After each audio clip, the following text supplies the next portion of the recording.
ሰላም እንዴት ናችሁ የቲክቶክ ቤተሰቦች? ዛሬ የአማርኛ ፊደላትን ከመጀመሪያው ጀምረን እናያለን ማለት ነው። አብራችሁኝ ሁኑ።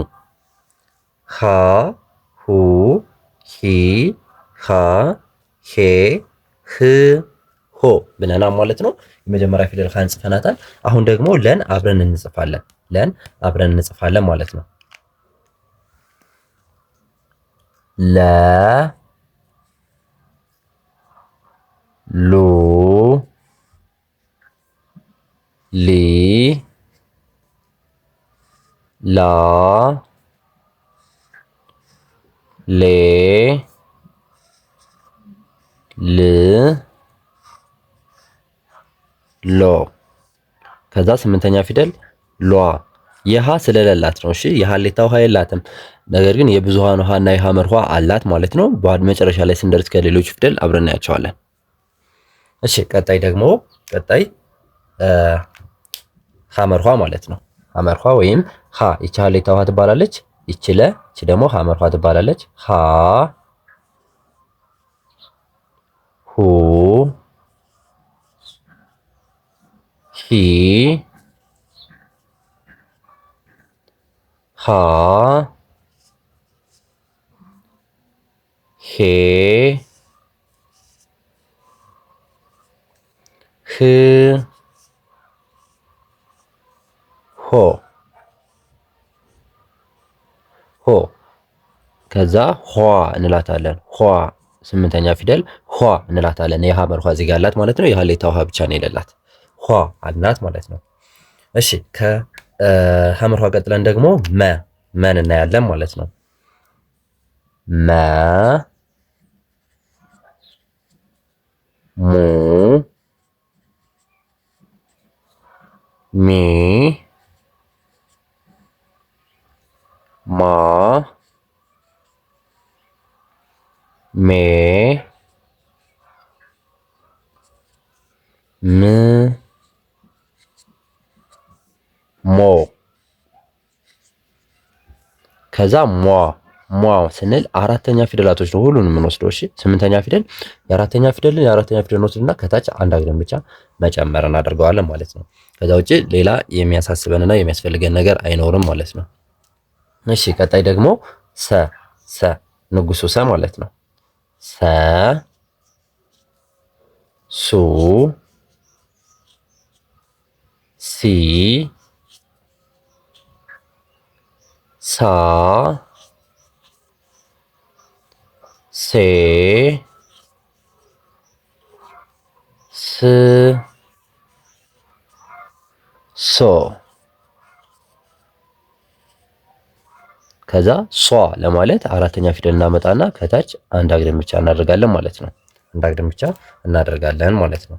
እሺ ከሰ በመቀጠል ደግሞ ረን እናያለን ማለት ነው። ረ ሩ ሪ ራ ሬ ር ሮ እሺ አራተኛ ፊደል እናምጣት። እዚህ ጋር አራተኛ ፊደል እናመጣና ሯ እንላታለን ማለት ነው። ማናልናት? ሯ ማናልናት ማለት ነው። እሺ አሁን ደግሞ ሰዓቱ ሰ ንጉስ ሰን እዚህ ጋር አይተናል። ሰዓቱ ሰ እናያለን ማለት ነው። ሰ ሱ ሲ ሳ ሴ ስ ሶ ከዛ ሷ ለማለት አራተኛ ፊደል እንወስዳለን ማለት ነው። ስምንተኛ ፊደል ውስብስብ ፊደላት ወይም ዲቃላ ፊደላት ይባላሉ። እሺ ስምንተኛ ፊደላቶች ሷ እንላለን ማለት ነው። ከሰ ቀጥለን ደግሞ ሸን ለመጻፍ ደግሞ መጀመሪያ ማን መጻፍ አለብን? ሰን ጻፍነ። ከዛ እዚህ ላይ አግድም አደረግነ። ሸ ሹ ሺ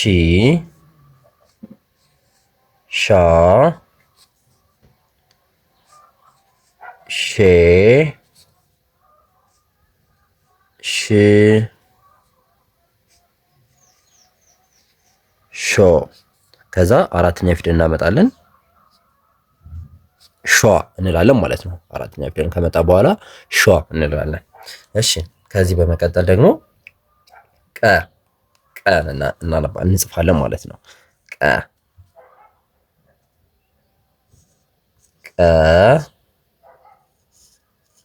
ቁ ቂ ቃ ቄ ቅ ቆ። ከዛ ቋ ለማለት ቀን ነው የምንወስዳት። ይችኛዋ ትለያለች። ወይም ደግሞ አራተኛ ፊደል እንደዚህ ከወሰድነ በኋላ እዚች ላይ እንደሽ ማድረግ እንችላለን። ይች ማናናት? ቋ ስንተኛ ፊደል? ስምንተኛ ውስብስብ ፊደል ማለት ነው። ውስብስብ ፊደል ማለት ነው። እሺ ከዚህ በመቀጠል ደግሞ በን እንጽፋለን ማለት ነው።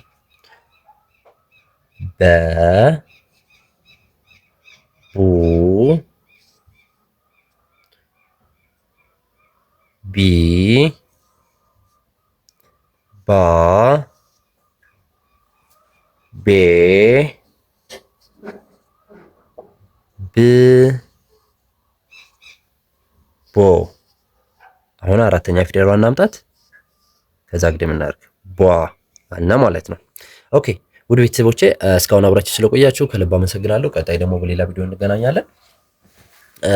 ከዛ በፊት አንድ ማወቅ ያለባችሁ ነገሮች ከዚህ ጋር ባለ ሁለት እና ባለ ሶስት እግሮች ተመሳሳይ የሆነ ጸባይ እንዳላቸው መለየት አለባችሁ ማለት ነው። ለምሳሌ የሀሌታ ውሃን ብናይ ሀ ሁ ሂ ሃ ሄ ህ ሆ እና አይደለ።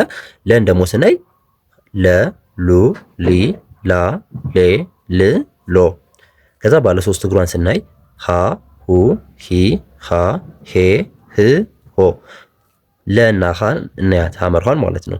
እቺ ሁለት ግናት እቺ ሶስት ግናት። ሁለተኛ ፊደል ስናደርግ ተመሳሳይ ቦታ ላይ፣ ሶስተኛ እግር ስናደርግ ተመሳሳይ ጫማ፣ አራተኛ እግር ስናደርግ የግራ እግራቸው አጭር ይሆናል፣ የቀኝ እግራቸው ረጅም ይሆናል። አምስተኛ ፊደል ስናደርግ በቀኝ እግራቸው በኩል ቀለበት ይሆናል። ስድስተኛ ፊደል የል ቀለበት ይኖራታል በግራ በኩል፣ ይህ ከጭንቅላቷ ላይ ወደ ግራ በኩል ዛመም ይኖራታል። ሰባተኛ ፊደል የሎ ቀለበት ይኖራታል፣ የሆ ደግሞ የቀኝ እግሮቿ አጭር ይሆናሉ፣ የግራ እግሯ ረጅም ይሆናል ማለት ነው። ምንም አይነት ቀለበት እግር የላትም ማለት ነው። ልክ እንደ ሀሌታ ውሃ ሰም እግር የላትም ማለት ነው። የመና የሰ ተመሳሳይ ናቸው። እናያቸው ሰ ሙ ሱ ስንል ሲጋ ቅጥል አላቸው። ሚ ሲ ስንል ጫማ አላቸው። ማ ሳ ስንል አንዳንድ እግር ይኖራቸዋል። ሜ ሴ ስንል ቀለበት ይኖራቸዋል። ም ስ ስንል ወደ ግራ የተጣመመ እግር ይኖራቸዋል። ሞ ሶ ስንል በመሃል እግር ይኖራቸዋል። ከመሃል ማለት ነው። ስለዚህ ስምንተኛ ፊደል በሙሉ የሚጀመረው ከአራተኛ ፊደል ስለሆነ አራተኛ ፊደል ወስዶ ወደ ስምንተኛ ፊደል ማድረግ ነው። ረ ምንም አይነት እግር የላትማ። ረ ሩ ሪ ራ ሬ ር ሮ። እሺ ሰ ባለ ሁለት እግር ናት። ሰ ሸ ቀ ማለት ሰ ሸ በ ብናያቸው ሶስቶቹ ፊደል ተመሳሳይ የሆነ አቀጣጥል ወይም ተመሳሳይ የሆነ ያጻፍ ስርዓት አላቸው ማለት ነው። ለምን? ሁለቱም ባለ ሁለት እግር ስለሆኑ። ለምሳሌ ሰና ሸንኒ ሰ ሸ በንም አብረን እናያቸው። ሱ ሹ ቡ ተመሳሳይ ቦታ ላይ ቅጥል አላቸው። ሲ ሺ ቢ ተመሳሳይ የሆነ ቦታ ላይ ጫማ አላቸው። ሳ ሻ ባ የቀኝ እግራቸው ረጅም የግራ እግራቸው አጭር ይሆናል። ሴ ሼ ቤ በቀኝ እግራቸው በኩል ቀለበት ይኖራቸዋል። ስ ሽ ብ ስና ሽ ወደ ግራ በኩል የተጣመማላቸው። ብ የግራ በኩል ቅጥል አላት። ሶ ሾ ቦ የቀኝ እግራቸው አጭር ይሆናል፣ የግራ እግራቸው ረጅም ይሆናል። ይሄ ደግሞ ከአራተኛ ፊደል ይወስዳል ማለት ነው። ስምንተኛ ፊደል ቀን ስናያት ባለ አንድ እግር ናት። ቀ ቁ ቂ ቃ ቄ ቅ ቆ። እዛ ቋ ከቀ ወይም ከአራተኛ ፊደል ምን መሰርታቸው ማለት ነው። ለዛሬ ያዘጋጀነው ክላስ በድጋሚ ይህን ይመስላል። ቀጣይ በሌላ ክላስ እንገናኛለን። እስካሁን አብራችሁ ስለቆያችሁ ከልብ አመሰግናለሁ።